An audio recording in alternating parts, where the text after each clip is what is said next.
और उसने जाकर सीधे लड़के के हाथ पर डंक मार दिया। एक समय की बात है। एक जंगल में नदी किनारे एक पेड़ पर कबूतर रहता था। उसी जंगल में एक दिन कहीं से एक मधुमक्खी भी गुजर रही थी कि अचानक से वह एक नदी में जा गिरी। उसके पंख गीले हो गए। उसने बाहर निकलने के लिए बहुत कोशिश की, लेकिन वह नहीं निकल सकी। जब उसे लगा कि वह अब मर जाएगी, तो उसने मदद के लिए चिल्लाना शुरू कर दिया।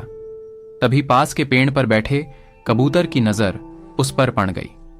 कबूतर ने उसकी मदद करने के लिए तुरंत पेड़ से उड़ान भर ली। कबूतर ने मधुमक्खी को बचाने के लिए एक तरकीब सोची। कबूतर ने एक पत्ते को अपनी चोंच में पकड़ा और उसे नदी में गिरा दिया। वह पत्ता मिलते ही मधुमक्खी उस पर बैठ गई। थोड़ी ही देर में उसके पंख सूख चुके थे। अब वह उड़ने के लिए तैयार थी। उसने कबूतर को जान बचाने के लिए धन्यवाद बोला। उसके बाद मधुमक्खी वहां से उड़कर चली गई। इस बात को कई दिन बीत चुके थे। एक दिन वही कबूतर गहरी नींद में सो रहा था और तभी एक लड़का उस पर बंदूक से निशाना लगा रहा था। कबूतर गहरी नींद में था, इसलिए वह इस बात से अनजान था। लेकिन उसी समय वहां से एक मधुमक्खी गुजर रही थी, जिसकी नजर उस लड़के पर पड़ गई। यह वही मधुमक्खी थी जिसकी कबूतर ने जान बचाई थी। मधुमक्खी तुरंत लड़के की ओर उड़ गई और उसने जाकर सीधे लड़के के हाथ पर डंक मार दिया। मधुमक्खी के काटते ही लड़का तेजी से चिल्ला पड़ा।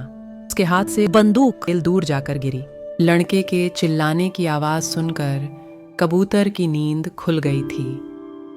वह मधुमक्खी के कारण सुरक्षित बच गया था। कबूतर सारा माजरा समझ गया था। उसने मधुमक्खी को जान बचाने के लिए धन्यवाद बोला और दोनों जंगल की ओर उड़ गए। इस कहानी से हमें यह सीख मिलती है कि हमें मुसीबत में फंसे व्यक्ति की मदद जरूर करनी चाहिए। इससे हमें भविष्य में इसके अच्छे परिणाम मिलते हैं।